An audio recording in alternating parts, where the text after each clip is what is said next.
pastor Sérgio, obrigado por essa oportunidade. Amém, pastor? Pastor Vicente, meu amigo, glória a Deus, fico feliz em te ver, glória a Deus. Todo o corpo de obreiros, os irmãos aqui, em Jesus, pastores, muito alegre por estar em família, estar entre amigos. Glória a Deus. Vocês encontraram, amém, irmãos? Lucas capítulo 15, versículo 11. É um texto muito conhecido, mas eu creio que Deus, Ele tem uma palavra no nosso coração.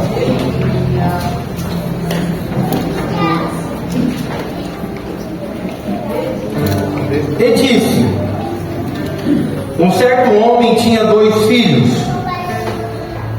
O mais moço dele disse ao pai: Pai, dá-me a parte da fazenda que me pertence. E ele repartiu por eles a fazenda. E poucos dias depois, o filho mais novo, ajuntando tudo, partiu para uma terra longínqua ou distante, e ali desperdiçou a sua fazenda,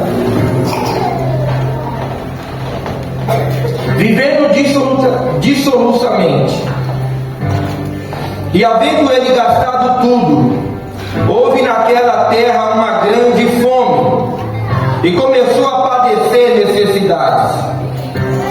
E foi e chegou-se a um dos cidadãos daquela terra, a qual mandou para os seus campos a apacentar porcos, e desejava encher o seu estômago com as bolotas que os porcos comiam, e ninguém lhe dava nada.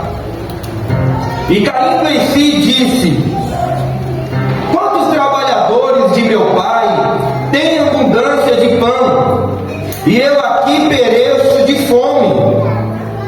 Levantar-me-ei e irei ter com meu pai, e direi-lhe: Pai, pequei contra o céu e perante ti, já não sou digno de ser chamado teu filho. Faze-me como um dos teus trabalhadores. E levantando-se foi para seu pai. E quando ainda estava longe, viu o seu pai, e se moveu de íntima compaixão, e correndo lançou-lhe ao pescoço e o beijou. E o filho lhe disse: Pai, pequei contra o céu e perante ti, e já não sou digno de ser chamado teu filho.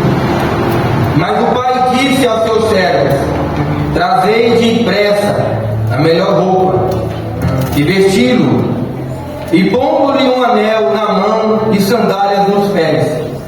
E trazei o bezerro cevado, e matai-o, e comamos e alegramo-nos, porque este meu filho estava morto e reviveu, tinha se perdido e foi achado. E começaram a se alegrar. Glórias a Deus por isso.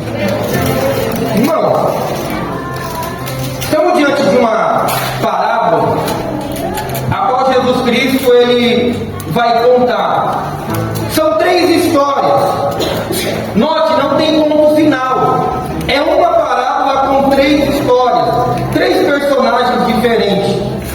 O contexto dessa parábola, o tema central é que para Deus o mais importante é o pecador que se arrepende.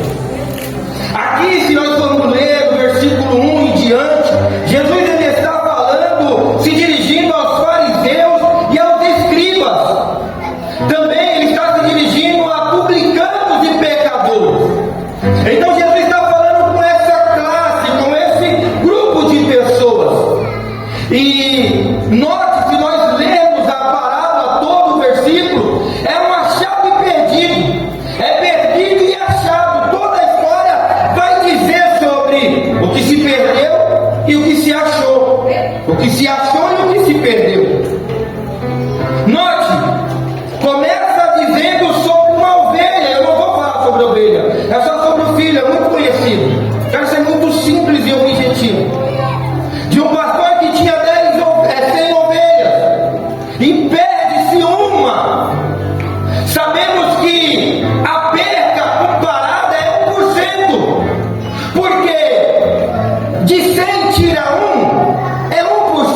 perda. É grave perder uma ovelha naquele contexto. Vemos que o pastor, representando ali o próprio Deus, ele vai atrás da ovelha perdida. A ovelha se perde não é porque ela quer, porque ela é imadura. Ela ainda está em desenvolvimento. Agora entenda, é 1% de 100. Foi uma ovelha. Mas o que é grave fica pior. Porque agora vai dizer sobre 10 dracmas. E aquela mulher ela perde uma dracma. Isso equivale a 10%. Sabemos o contexto ali da história da dracma, o que ela representa, mas eu não quero me atentar aos contextos, ao pano de fundo histórico, entenda? Então o que era 1%, agora é 10% de perda. Até chegar em 2 filhos. Sabemos que de 2 filhos, um vai se perder. O outro também está perdido dentro da casa. Mas entenda isso: de 2 filhos, um vai dar como morto, porque ele vai sair fora, ele vai sair da casa do pai. E aquilo que já era 10% de perda, agora é 50%. Porque é a metade. Então, notemos que o texto quer falar algo para nós. A Bíblia aqui quer ensinar algo para nós. Começou a perda de 1%, foi 10% e agora chegou a 50%. O que a palavra de Deus está ensinando para nós? Ninguém perde tudo de um dia para o outro. Ele já vai viver uma vida de perda, de descuidado, com falta de zelo. E isso é perigoso. Porque achamos que perdemos, muitas das vezes, família, ministério, emprego, ou algo valioso em nossa vida, e achamos que perdemos do nada. Ainda não, ali só foi o ápice. Já vem no histórico, já vem sinais que você está perdendo, que eu estou perdendo. E muitas das vezes a gente não abre os olhos. Não abrimos os olhos. Porque é muito fácil falar, foi do nada. Não. Só foi do nada. Eu sei que tem situações na minha e na sua vida que acontecem do nada, mas na grande maioria vai dando sinais. E nós vamos ficando desapercebidos com os sinais. Até chegar agora nesse filho. O verso 12 vai dizer que o mais moço ele chega ao pai e ele pede parte da fazenda que lhe pertence. Irmãos, se nós formos ver em Hebreus capítulo 9, verso 16, ele está desonrando o pai. Porque ele pede a herança antes do pai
nossa resgatou 20 anos. Deus sabe o tempo que coloca na prova cada um. Mas entenda, toda prova tem começo, meio e fim. O povo no deserto, eles ficaram 40 anos.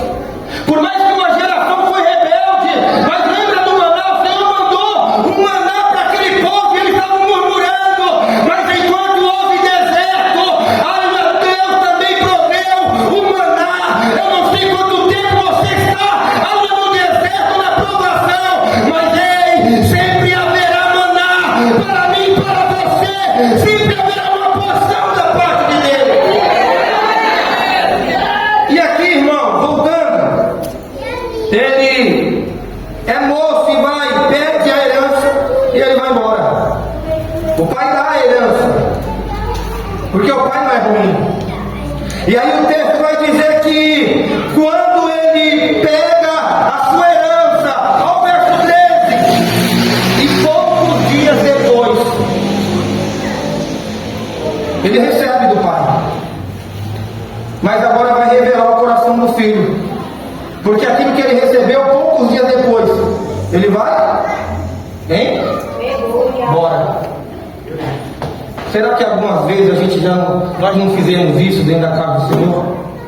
Viemos para a casa do Senhor, e a maioria das vezes, irmãos, vamos ser muito sincero, às vezes a gente vem, a maioria das vezes, por uma dificuldade, um problema que está acontecendo em nossas vidas, alguma área, enfim. E Jesus, ele trata conosco, Jesus, ele sempre nos ajuda nas nossas dificuldades, mas muitas das vezes tem pessoas que entendem o que igreja é família e permanece, mas tem pessoas que entendem, não, já recebi, agora eu vou fazer igual o filho, o pai já me deu, eu só vou passar poucos dias. Desculpa a expressão chula, desculpa, só vou dar um migué. Eu recebi, eu vou ficar ali uma semana, eu vou esperar passar o congresso, eu vou esperar passar a festividade, daqui a pouco ninguém me vê, eu estou embora. Foi o que o filho fez. O verso 13 vai dizer, e poucos dias depois o filho mais novo, ajudando tudo, partiu para uma terra distante. Agora, irmãos, o que eu fico impressionado é, o pai ele não vai atrás. O pastor vai atrás da ovelha, porque a ovelha é a ovelhinha, é desgarrada. A moeda é aquele que já entende o seu valor. Ele se perde, não sai, ele fica dentro da casa, e dentro da casa ele fica perdido. Mas esse filho aqui, ele está mostrando imaturidade, porque o texto vai dizer, é novo, é moço, e todos nós, irmãos, fazemos coisas ruins quando não somos maduros. Imaturidade não está ligado à idade, ao contrário. O salmista Davi, ele vai dizer assim, ó, eu sou mais sábio que os meus mestres. Aleluia. Entenda isso. Por que a maturidade daquele jovem? Ele recebe, mas em vez de usufruir dentro da casa de Deus aquilo que ele recebeu, ele quer receber dentro da casa, mas quer gastar fora. Ele recebe dentro da casa, é o pai que dá, foi Deus que deu, ele representando Deus, foi o Senhor da casa que deu, mas em vez de ele usufruir dentro da casa, ele pega dentro da casa e gasta longe da casa do pai. Porque tem pessoas que assim, recebeu dentro, agora eu recebi, eu vou para fora e gasto como eu quero. A igreja é inteligente. Não estou falando de dinheiro. Estou falando de áreas da sua vida. Não volta nem para agradecer. Aleluia. E aí, irmãos, a Bíblia vai dizer que ele vai embora, e o pai não vai atrás, porque o pai, aleluia, ele deixa ir, porque amar é deixar ir. Amar, aleluia, quem ama deixa ir. Mas por que então, irmão Rildo, evangelista Rildo, o pai não vai atrás? Porque o pai, ele entende que fez o papel bem feito, ele fez o papel de pai. Ali quem é pai faz o papel bem feito, por mais que doa o coração, mas ele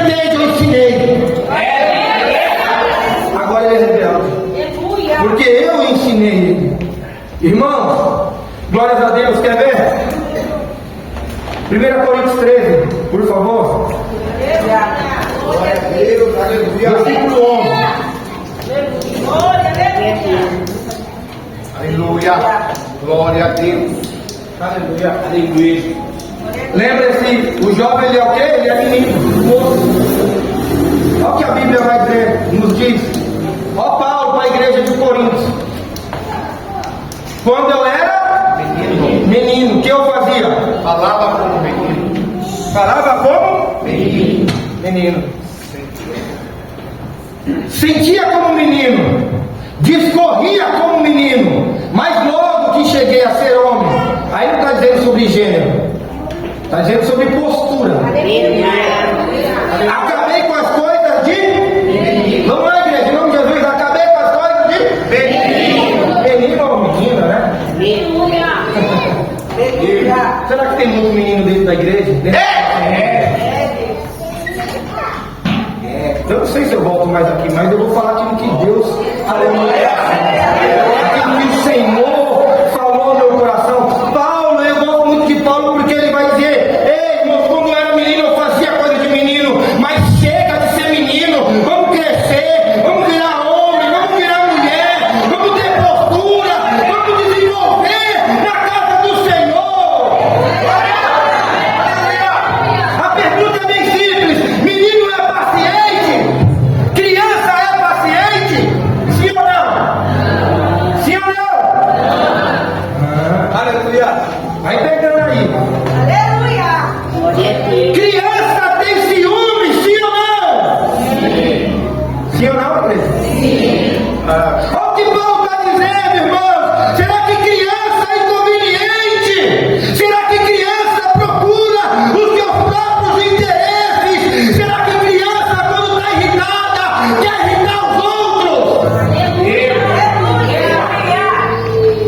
O que Paulo está dizendo, não podemos ser infantil na casa do Senhor. Ei, se você está começando, fica tranquilo. Ainda também essa palavra é para você. Já vai aprendendo, já vai segurando aí, irmão.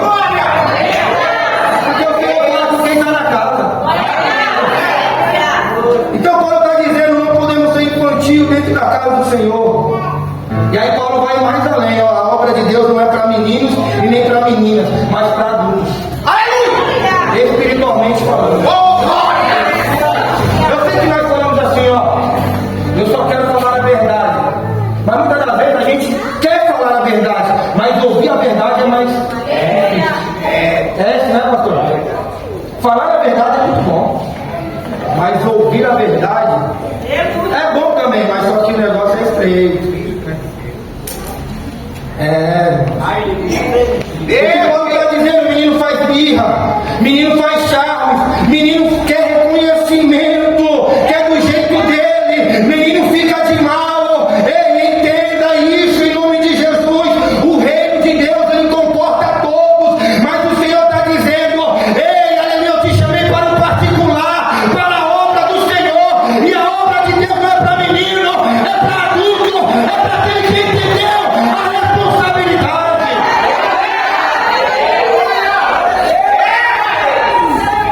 Aleluia.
sem regras.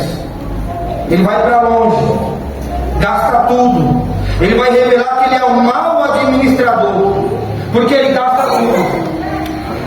Ele não se importa com o que há de vir sobre a terra, os imprevistos, porque nós estamos dentro da casa do Senhor, mas imprevistos acontecem, situações desfavoráveis acontecem. Não é porque eu estou buscando ao Senhor que agora eu estou debaixo de uma bolha espiritual e ninguém me toca, ninguém agora, não! Calma, varão de Cristo, varoa de Jesus.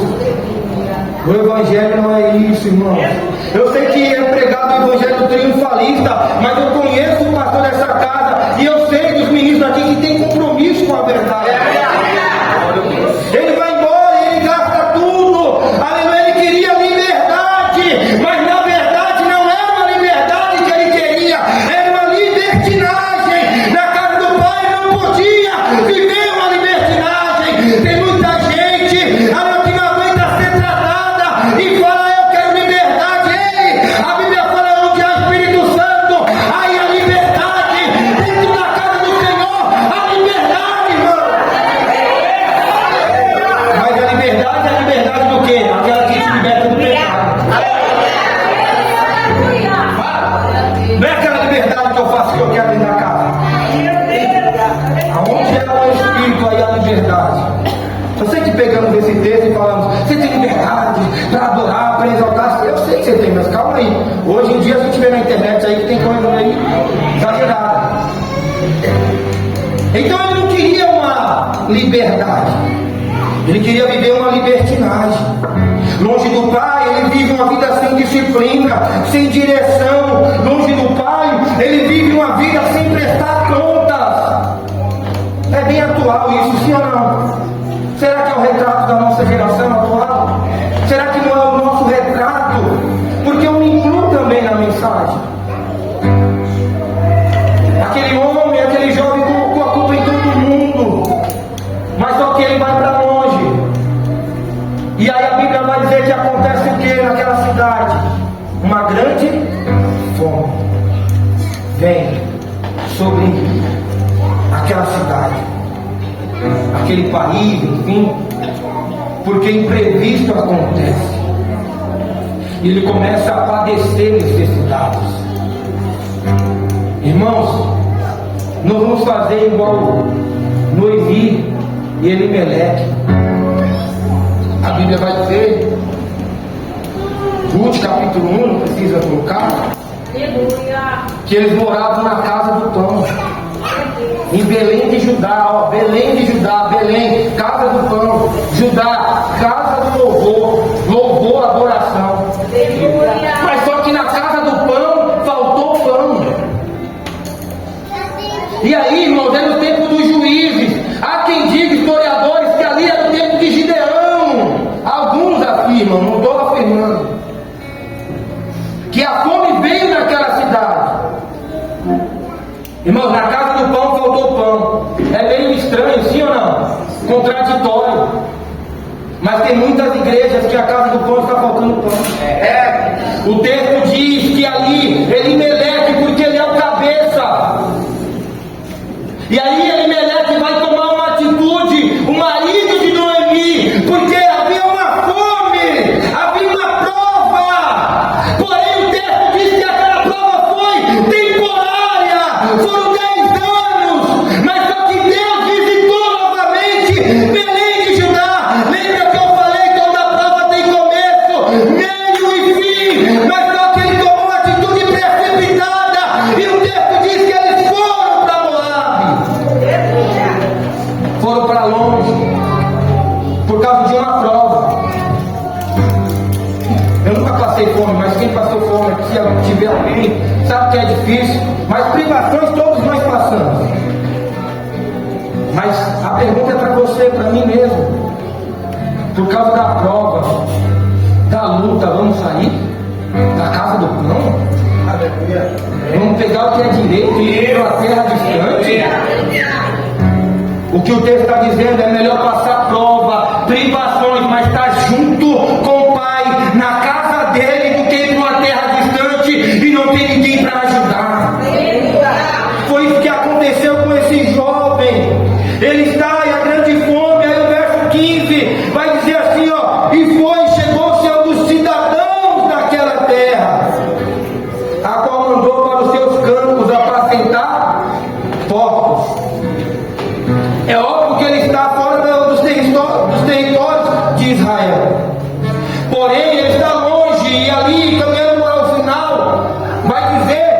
que a fome, a necessidade dele, fez ele enxergar uma oportunidade. Olha a oportunidade, entre aspas, cuidar de porcos. Ele era, irmão, israelita. Todos nós sabemos que em Levítico capítulo 11, versos 7 e 8, vai tratar sobre isso, que o judeu não cuidava de porcos, porque era considerado impuro na lei judaica. Porém ali, irmãos, a necessidade falou mais alto, e a oportunidade que foi aberta para ele foi cuidar de porcos. Às vezes você vai falar, mas foi Deus que abriu essa oportunidade. Não, o texto está dizendo isso. Eu não sei se você entendeu. Tem oportunidades que vão aparecer na sua vida. Escuta o que eu estou dizendo debaixo da palavra do Senhor. Tem oportunidades que vão aparecer na sua vida, e não vai ser Deus que está abrindo. E o Senhor nesta noite está falando ao meu coração, ei, para falar para a minha igreja: toma cuidado, porque você está no momento de luta, aleluia, no momento de prova. Eu sei que o desespero bate, mas entenda, essa oportunidade, algumas que vão aparecer na sua vida, não é Deus abrindo. Espera, porque quando o fogo de Deus vai trazer paz, vai trazer alegria, vai trazer refrigério. Essa oportunidade não foi Deus, porque ele está quebrando princípios, cuidando de porcos. O ambiente que ele vai é um ambiente impuro. Ele vai conviver com porcos, com impuros. E é sempre assim quando saímos da casa do Senhor. Nós convivemos, acabamos perdendo, quebrando princípios.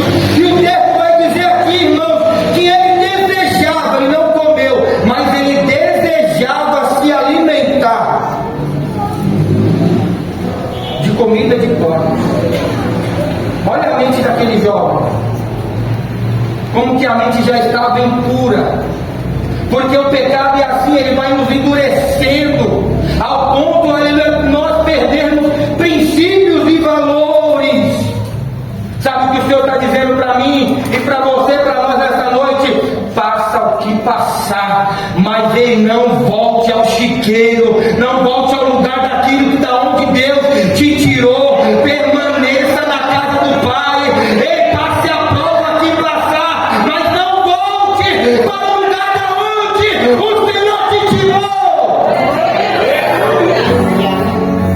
E ninguém dava nada para ele. O verso 16.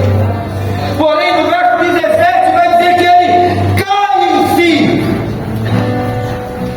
Ele começa a olhar para dentro dele. Porque a primeira mudança não é no seu vizinho. A primeira mudança que você precisa não é, às vezes, é o meu esposo. Eu queria tanto que ele mudasse, a minha esposa. Aleluia. Não, Jesus está dizendo: a primeira mudança é em você, em mim. A primeira mudança começa aqui dentro. É uma mudança interior. Ele cai em si. E o texto vai dizer que ele começa a falar a todos os trabalhadores de meu pai. Ele começa a lembrar do pai. Tem abundância de pão e eu aqui pereço fome. Ei, irmãos, tem coisas que vêm na nossa vida, sofrimentos, para a gente cair em si, para entender.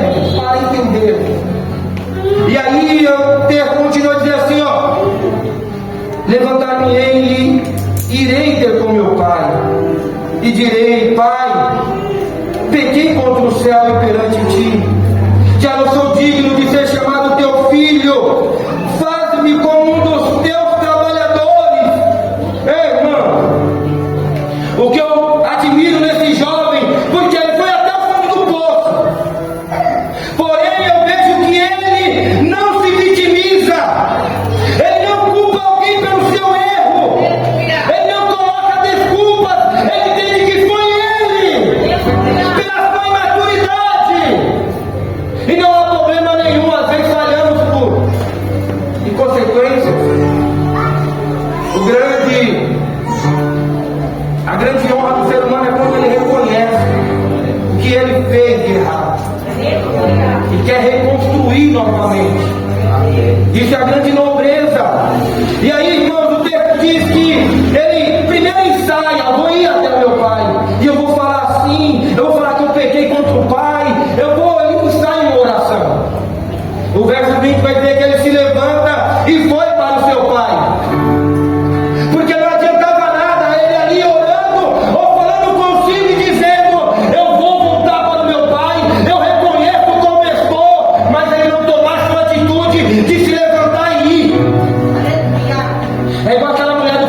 sangue. Primeiro ela começa a dizer consigo mesmo. Vai falar na psicologia que isso é soliloquio, se eu não me engano, que é a arte de falar consigo mesmo. Ela começa a falar consigo mesmo. Ei, o que o Senhor está dizendo? Às vezes não adianta falar com o vizinho, porque às vezes o vizinho vai olhar e vai falar: mas pegou a herança, recebeu e agora saiu da casa do pai e agora quer voltar porque quebrou a cara. O que o Senhor está dizendo? Não precisa falar com o próximo, mas fala consigo mesmo. Seja você mesmo o maior incentivador da sua vitória. Porque, irmãos, às vezes a gente olha e fala com o próximo, e o próximo, em vez de apoiar, acaba nos deixando para baixo. Mas aquela mulher do fluxo de sangue, ela olha para si e ela diz: eu vou tocar. Eu não importa a multidão, mas eu vou tocar. É o que acontece com esse jovem. Ele vai, irmãos, e aí o texto vai dizer assim, ó: e levantando-se foi para o seu pai. E quando ainda estava longe, viu o seu pai. E o seu pai, de íntima compaixão, e correndo, viu o seu pai e se moveu de íntima compaixão, e correndo lançou-se ao pescoço e beijou. Crítica textual.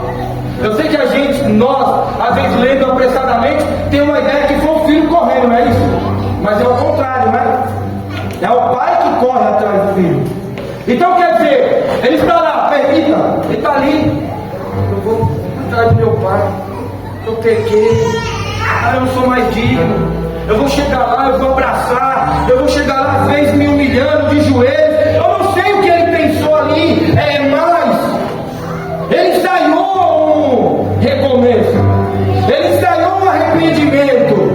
Mas só que arrependimento não tem como ensaiar, porque é algo espontâneo, é verdadeiro. Possa ser que eu estou pregando aqui, ou às vezes em algum culto, aí você vem alguém do nada, não é nem um apelo, vem na frente e começa a ajoelhar, chorar, e a igreja: mas o que está acontecendo? É espontâneo, está se arrependendo, é a palavra que entrou. Ele ensaiou um arrependimento, mas ele não teve tempo para isso, porque enquanto ele está indo, o pai vê de longe, não espera nem ele chegar. Agora, irmãos, ele está distante. Analisa isso. 5 minutos. Ele está distante, não tem mais dinheiro. Ele estava, no meio dos povos. Então ele já estava sujo, possivelmente fedendo. Eu não sei se ele estava de cabelo grande, eu não sei a situação dele, mas vamos conjecturar que ele estava totalmente irreconhecível para os outros, mas para o pai, ele sabe quem somos nós. Às vezes quem olha, a família olha e diz: eu não conheço mais essa pessoa, é tão irreconhecível, porque às vezes caiu num grau moral tão baixo, mas só que o pai ainda olha e sabe quem é você, ele te conhece, ainda que o mundo não conheça, mas o pai conhece o filho mesmo longe. E ele vai, e o pai corre, o pai vai até ele, abraça e beija, e o beija. Que pai amoroso! Pela lei, ele deveria ser apedrejado.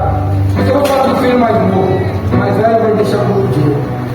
Pela lei, ele deveria ser apedrejado. Porém, o pai vai usar de misericórdia. Porque, irmãos, está tipificando aqui a graça.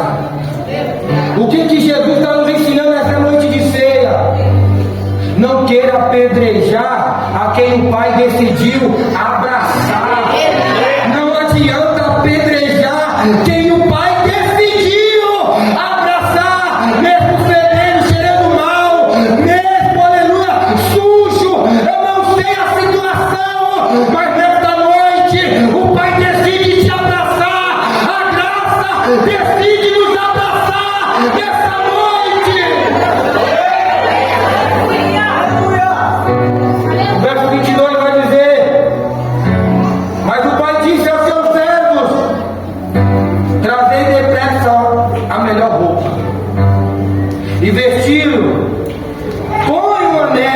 na mão e sandálias no pé.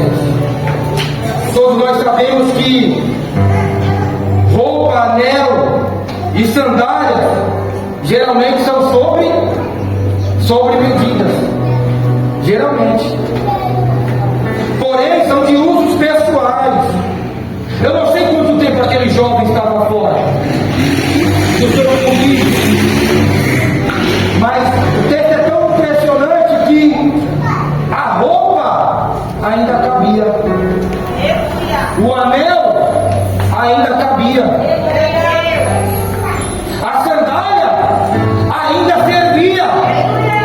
A mesma, vamos conjecturar que fossem as mesmas roupas, que o guarda-roupa dele estava lá do mesmo jeito que ele deixou. Enfim, se ele deixou alguma coisa lá, mas enfim, irmãos, porque sempre quando alguém vai embora, sempre deixa alguma coisa mesmo, não leva tudo, sempre esquece. Vamos conjecturar que ficou essas 3 vestimentas dele. Você ficou 1 ano, 2 anos, 10 anos, porque a pessoa muda. 10 anos atrás eu era magrinho, só tinha cabeça. Hoje eu continuo tendo cabeça, mas eu gordo.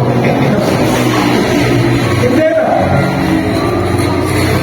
Porém servia as mesmas vestimentas, o mesmo anel e a mesma sandália servia no filho. Que o texto está dizendo que longe do pai não tem crescimento. Aquele homem não cresceu. Porque longe da casa do pai não tem crescimento.